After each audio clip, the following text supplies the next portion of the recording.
रितिका जी, Australia से। राधे राधे महाराज जी। महाराज जी, विश्वास और अंधविश्वास में क्या अंतर है? ये कैसे जाने कि हम अंधविश्वास में तो नहीं? भगवत मार्ग में तो अंधविश्वास बहुत जोर का काम करता है। नहीं, मानने से ही जाना जा सकता है। भगवत विश्वास में बुद्धि लगाओगे तो फेल हो जाओगे। भगवत विश्वास में माना जाता है। सबसे पहले श्रद्धा काम करती है, फिर विश्वास होता है।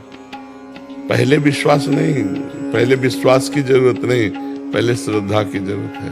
भवानी शंकरो वंदे श्रद्धा फिर विश्वास रूपिणो। प्रथम हृदय श्रद्धा जो करे, श्रद्धावान लभते ज्ञानम तत्परा संहितेन्द्रिया ज्ञानम लब्ध्वा परम शांति मच्छरेणाधिगच्छति। जब हमें ज्ञान हो गया तो विश्वास तो हो ही जाएगा। श्रद्धावान लभते ज्ञानम, पहले हम श्रद्धा करें भगवान पर, संत पर, शास्त्र पर। तो जब पवित्र श्रद्धा हमारी होगी तो हमको ज्ञान हो जाएगा। ये शास्त्र क्या कह रहा है, ये संत क्या कह रहे हैं, ये गुरुदेव क्या कह रहे हैं। तो बिन जाने न होए प्रतीति, बिन प्रतीत होए नहीं प्रीति, बिन प्रतीत उपजय नहीं विश्वासा, और बिन विश्वास भगति नहीं ते बिन द्रवहि न राम। राम कृपा बिन सपने जीवन ला विश्राम। तो अंधविश्वास का मतलब होता है जो कहा गया वो मान लिया, उसमें विचार नहीं किया। जो कहा गया वो वैसे ही मान लिया, उस पर विचार नहीं किया। अगर गुरु की वाणी में ऐसा आप करते हो तो आप बहुत अच्छे महापुरुष बन जाओगे। बिना विचार करी शुभ जाने। लेकिन संसार के कार्य में बिना विचारे जे करे ते पाछे पछताए, काम बिगाड़ो आपनो जग में हो धसाए। संसार में तो विचार की आवश्यकता है, लेकिन शास्त्र और गुरु और संत आज्ञा में विचार की आवश्यकता नहीं। वहां तो जैसा बोला वैसा करो, परिणाम देख लेना बड़ा मंगलमय होगा। क्योंकि आपकी श्रद्धा है, आपका विश्वास है। तो श्रद्धा और विश्वास भगवान का स्वरूप है, वो अमंगल नहीं होने देगा। अगर वो गलत आज्ञा करते हैं तो विश्वास भगवान का रूप है, वो आपको सही मार्ग दिखा देगा। वो आपके हृदय में आ जाएगा कि ये बात ठीक नहीं है, मुझे हट जाना चाहिए, मुझे दूर हो जाना चाहिए। वो विश्वास आपको ऐसी जगह ले जाएगा जहां कहीं भी अमंगल नहीं होने वाला। अंधविश्वास शब्द का तो मुझे केवल इतना ही है कि बिना विचार किए, बिना समझे हम उनकी बात मान लें। तो शास्त्र की बात और गुरु की बात और संत की बात साधुते हो न कारज हानि, तो अकारज तो हो नहीं सकता। सभा का आदेश और एकांतिक आदेश, अब इन पर विचार करना है। सभा में कोई भी आदेश करेगा तो बहुत प्रमाणित आदेश करेगा। बहुत मूर्ख हो तो नहीं कहते, नहीं तस्मा शास्त्रम प्रमाणम ते कार्याकार्य व्यवस्थित हो। एकांत के आदेश के लिए सोचना पड़ेगा। अगर हम किसी संत या कहीं एकांत मिल रहे हैं तो वहां हमें देखना पड़ेगा कि धर्मयुक्त आदेश है या नहीं। अगर धर्मयुक्त एकांत में आदेश नहीं है तो हमें प्रणाम करके तत्काल दूरी बना लेनी चाहिए। वहां फिर अंधविश्वास की जरूरत नहीं है। सभा में जो उपदेश होगा वो शास्त्र प्रमाणित होगा। एकांत में महापुरुष कभी, जैसे ऊसर बरसे तृण नहीं जामा, ऊसर में चाहे जितनी बरसाओ घास नहीं जमेगी, ऐसे संत हृदय में उपज न कामा। क्योंकि आपका स्त्री शरीर है, इसलिए हम बता रहे एकांत पवित्र। सभा में तो आंख मूंद कर उनकी बात मान लो, तुम्हारा मंगल नहीं होगा। क्योंकि कोई भी सभा में शास्त्र प्रतिकूल बोलने की हिम्मत नहीं रखता। वो बोलता है तो मूर्ख है, मानने लायक नहीं।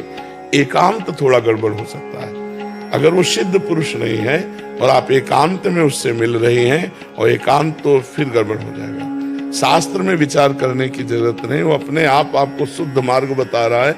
लेकिन जब एकांत में कोई हो फिर वहां विचार करने की जरूरत है कि धर्म है कि अधर्म है। जो प्रश्न उत्तर है सभा में खड़े होकर कीजिए और बस एकांत होकर अपना भजन कीजिए। उनके एकांत में ना आप मिलिए, ना उनका एकांत नष्ट कीजिए।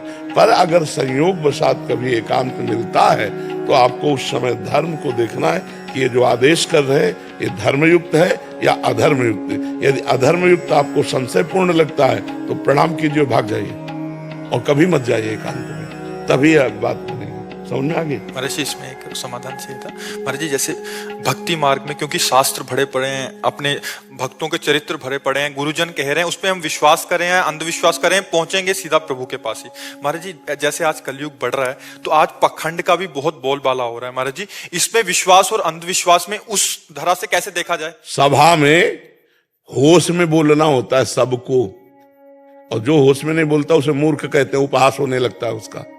सभा में की हुई वार्ता संत महात्माओं की पकड़ लो, वो होश में बोलेंगे, क्योंकि सभा है ना, एकांत में बेहोश हो सकता है।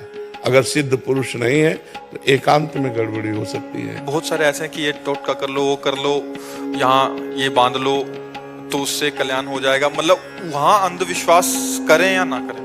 नहीं, ऐसी बातों, क्योंकि शास्त्र का तो शास्त्र समझ आ रहा है महाराज जी। बस हम केवल इतनी बात कहते हैं जो शास्त्र कहते हैं, जो संत जन कहते हैं। अब अगर ये कोई की मतलब छू छा ये संत थोड़ी होते हैं। संत तो भगवंत के सिवा और कोई बात ही नहीं करेंगे। संत की पहचान क्या है? मच्चित्ता मदगत प्राणा बोधयंता परस्परम कथयन्ति च माम नित्यम तुष्यन्ति च रमन्ति च।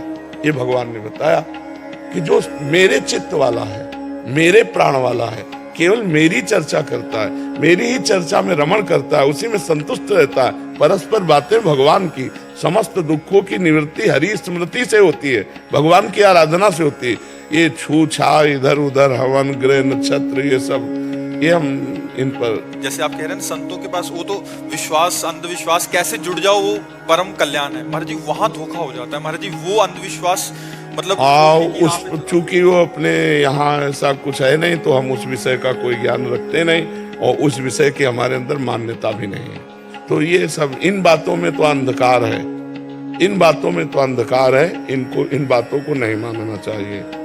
इस क्षेत्र में हमारी बुद्धि नहीं जाती, हमारी तो बुद्धि शास्त्र और संत ऐसे, तो जैसे तुमने कहा तो इन क्षेत्रों पे विश्वास नहीं मानना चाहिए। भगवान के नाम कीर्तन से, भगवान के नाम जप से, संत सेवा से, परोपकार से निश्चित मंगल होता है। हरि स्मृति सर्व विपद विमोक्षणम, भगवान की स्मृति समस्त विपत्तियों को टालती है। ये बात तो हम मानते हैं, फिर इसके बाद नहीं मानते।